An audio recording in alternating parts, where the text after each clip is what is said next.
Tampa Bay Rays versus Athletics. The Athletics have experienced mixed results this season when favored on the money line, going 12-14 in such games and winning just 46.2% of those contests. Their performance is slightly less impressive when the odds are minus 115 or shorter, where they have posted a 10-13 record, winning only 43.5% of the time. This suggests that even when expected to win, the Athletics have struggled to consistently cover expectations. Meanwhile, the Rays have faced the underdog role 60 times this season, managing to win 24 of those games for a 40% success rate. More specifically, when the Rays are underdogs by at least minus 105 on the money line, they have a slightly better winning percentage of 42.6%, going 23-31 in such situations. Looking at totals, the Athletics have participated in 120 games with set over underlines and have seen those games go over 57 times, finishing 57-54-9 overall. On the other hand, games involving the Rays have gone over the total only 47 times out of 119 chances this season, indicating a tendency toward lower scoring affairs. These trends highlight how both teams have faced challenges in meeting betting expectations and suggest careful consideration when wagering on favorites or game totals involving these clubs. The Rays have been a solid offensive team this season, scoring the 13th most runs in the league with a total of 531, which averages out to about 4.5 runs per game. Their power numbers are respectable as well, ranking 16th in Major League Baseball with 131 home runs, showing they can produce some pop in the lineup. The team's overall batting average stands at .250, placing them 13th among all MLB teams, reflecting consistent hitting ability. However, they do strike out a fair amount, ranking 19th in the league with an average of 8.5 strikeouts per game, which can sometimes limit their offensive opportunities. The Rays' pitching staff strikes out 8.6 batters per 9 innings, ranking 11th in MLB, showing solid ability to miss bats.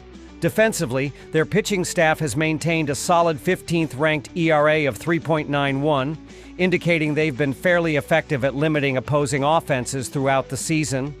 Overall, the Rays present a balanced team with the ability to produce runs and keep opponents in check on the mound. The Rays' Pepiot, 7-9, will make his 25th start of the season.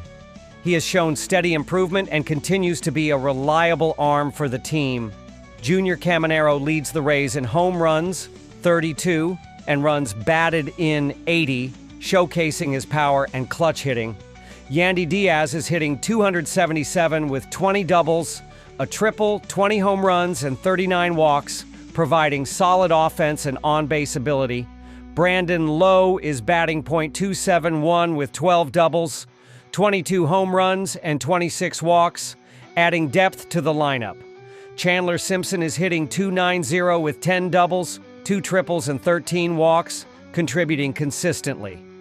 The Athletics rank 12th in runs scored this season, putting up a total of 532 runs, which averages out to about 4.4 runs per game.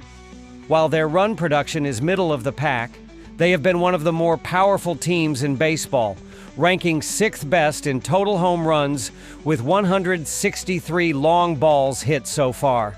Their overall batting average also reflects solid offensive capability, as they sit 6th in the majors with a respectable 254 average. However, the team struggles with strikeouts, averaging 8.6 per game, which places them near the lower end at 23rd in MLB in that category. On the pitching side, the Athletics staff ranks 21st in the league, averaging just 8.2 strikeouts per 9 innings, which limits their ability to dominate opposing hitters. Furthermore, the team ERA is a troubling 4.93, ranking 28th among all MLB pitching staffs, indicating significant challenges in run prevention that have contributed to their overall inconsistent performance this season. The Athletics are sending Springs 10-7 to the mound For his 23rd start of the season, Springs has compiled a solid 10-7 record while posting a 4.02 ERA, striking out 107 batters across 132 2/3 innings pitched. On the offensive side, Brent Rooker leads the team with a strong batting average of .276, paired with a team-high 24 home runs and 70 RBIs, providing much of the power production. Tyler Soderstrom has been a consistent presence at the plate, collecting 111 hits with an on-base percentage of .333 and slugging .464 this season. Shea Langeliers has also contributed offensively, accumulating 89 hits, an OBP of .316, and a solid slugging percentage of .535. Nick Kurtz rounds out the group with 87 hits, an impressive OBP of .387, and a powerful slugging percentage of .628, making him one of the team's most productive hitters overall. These individual performances highlight key contributors amid the Athletics' ongoing season struggles. After analyzing both teams, my pick for this match is Athletics ML. Drop your thoughts and predictions in the comments box. Detroit Tigers versus Chicago White Sox. It's an American League Central showdown on Monday, August 11. The Tigers are 68-51 overall this year, and they are in first place in the AL Central. Detroit is also just one game back of the top spot in the league, too. The White Sox are 43-75, and they have the worst record in the league. They are going to start Elvis Peguero, who is making his first career start. The Tigers will start Chris Paddack, who is making his third start since being traded. Detroit is 68-51 overall this season. They are in first place in the American League Central Division by 6 games over the Guardians. The Tigers were once in first place in the American League, but they have struggled over the past several weeks as they are 1 game back of Toronto. The Tigers have lost 5 of their last 9 games. In their last game, the Tigers defeated the Angels 9-5 at home on Sunday, August 10. The win helped them secure the series over the Angels. Detroit is 5-2 against the White Sox this year. On Monday, Chris Paddack will start for the Tigers on the road. The right-handed pitcher is .410 with a 4.91 ERA in 23 starts. His last appearance saw him throw 4 innings as he allowed 4 earned runs and 6 hits in a 6-3 loss to the Twins on August 5. Paddack has made 2 starts for Detroit since being moved from Minnesota. He has a 4.50 ERA in those 2 Detroit starts, along with a 4.95 ERA with the Twins earlier this season. He has lost both of his starts against Chicago this year. The Tigers are hitting .251 this season, which ranks 10th in the league. The rank 8th in runs scored, along with 10th in hits. Detroit has hit the 8th most home runs, while they have struck out the 5th most times. Detroit is hitting .241 on the road and .245 since the All-Star break. In 7 starts, the Tigers are hitting .278 against the White Sox this season. Chicago is 43-75 overall this season. They are in last place in the American League Central Division.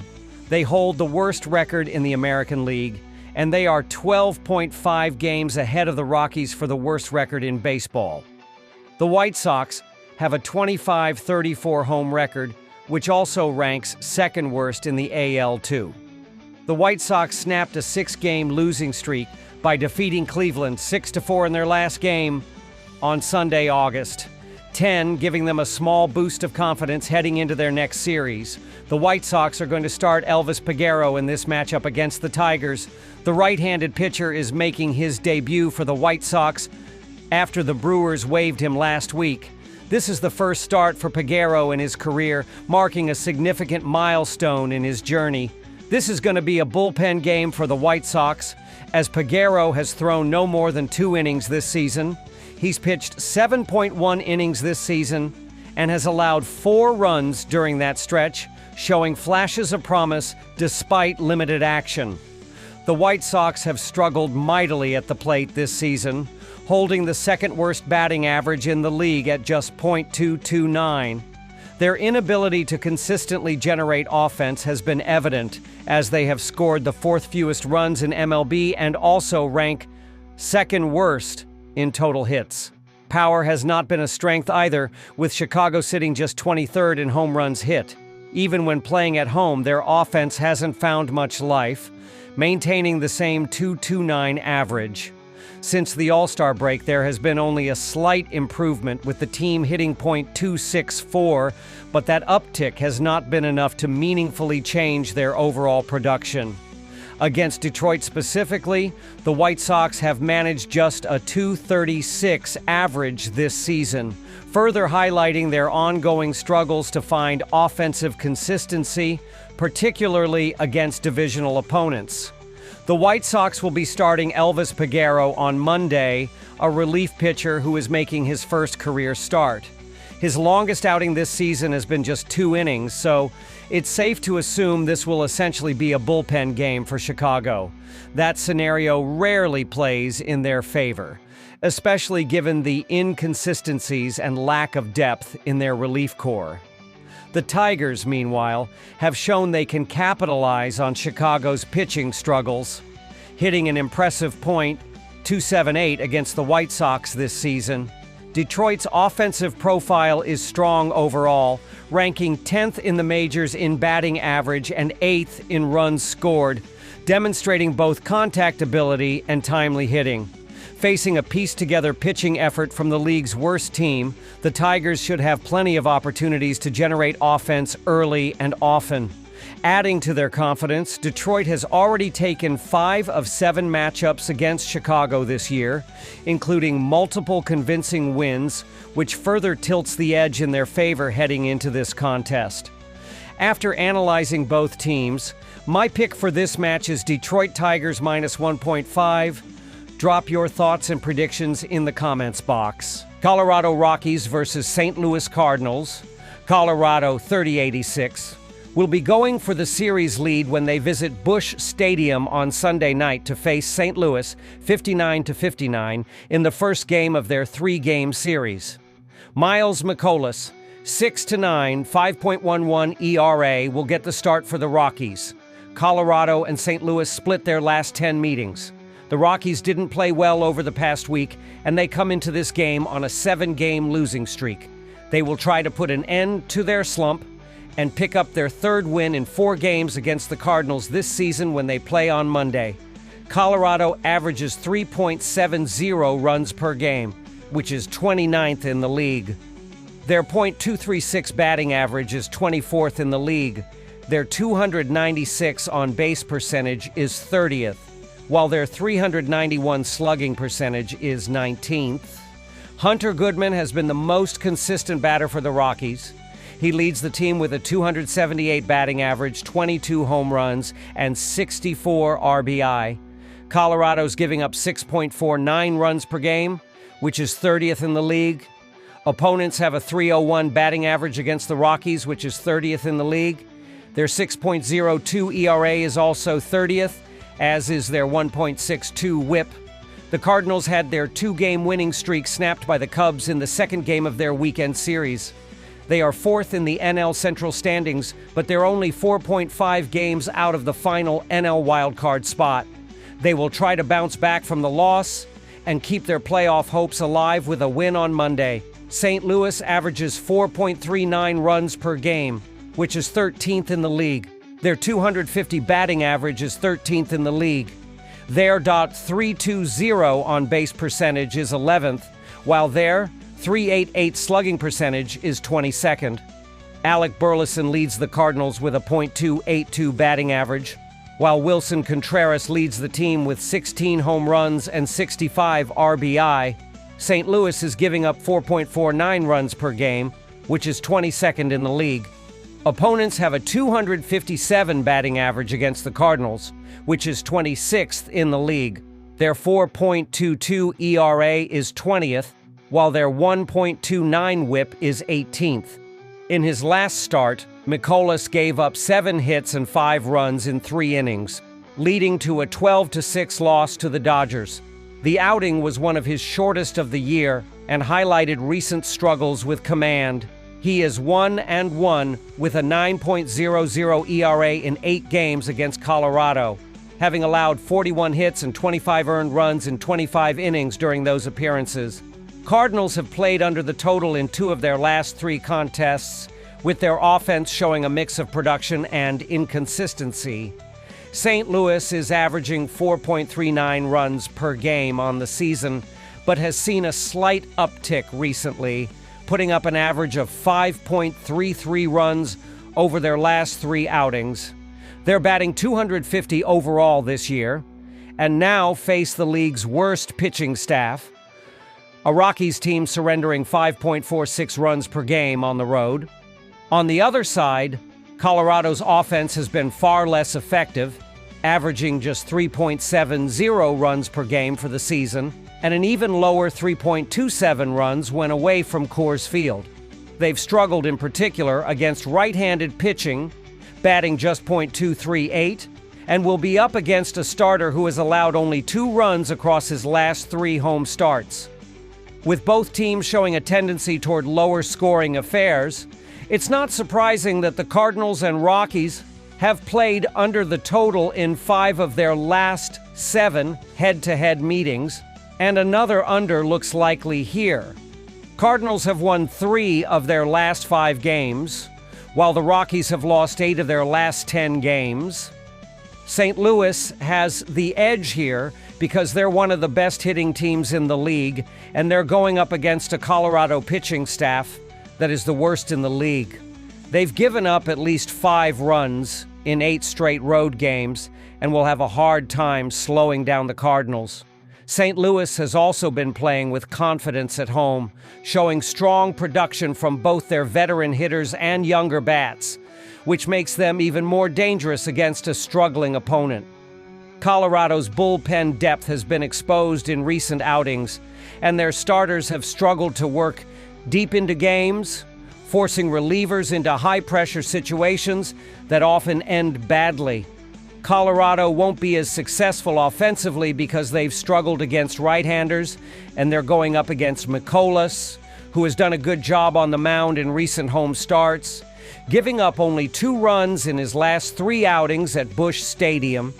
His ability to work deep into games and limit hard contact has been a big factor in St. Louis' recent success at home. With St. Louis' bullpen also playing well in their own park and consistently closing out tight games, expect them to keep Colorado's offense in check and force the Rockies to rely heavily on situational hitting, an area where they've often fallen short this season. After analyzing both teams, my pick for this match is St. Louis Cardinals ML. Drop your thoughts and predictions in the comments box. Los Angeles Dodgers versus Los Angeles Angels. The 2025 MLB betting action goes on Monday, August 11th, with the Los Angeles Dodgers taking on the Los Angeles Angels, in the Interleague Showdown at Angel Stadium in Anaheim, California. The Angels host the Dodgers for the opener of a 3-game series in Anaheim. Back in May, they locked horns at Dodger Stadium in Los Angeles, and the Angels stunned the Dodgers, sweeping a 3-game set, 6-2, 11-9, and 6-4 Sunday's games have been excluded from the analysis, and the 68-49 Los Angeles Dodgers hosted the Toronto Blue Jays on Sunday afternoon, looking to sweep a 3-game series. After a 5-1 victory in the opener, the Dodgers trounced the Blue Jays 9-1 in the middle game. The Dodgers have gone 7-4 over their previous 11 games overall. They've scored 51 runs on a 2-5-6/3, 2-5/4, 1-2 triple slash during that stretch, while their bullpen has compiled a 2.75 ERA, 1.32 WHIP, and a .239 batting average against across 39.1 innings of work. The Dodgers were topping the NL West on Sunday morning, 3 games ahead of the San Diego Padres. Yoshinobu Yamamoto was expected to get the nod on Sunday, but the Dodgers decided to push his start to Monday. Yamamoto is 10-7 with a strong 2.51 ERA and 1.04 WHIP in 22 starts, 122 innings pitched this season. The 26-year-old right-hander aims for his third straight win after allowing just one earned run on 9 hits and 2 walks over his last 2 starts and 12.2 innings of work. Yamamoto will meet the Angels for the first time in his career, and just one guy from this Halos team has seen him before. Oswald Peraza is 0-2 against Yamamoto.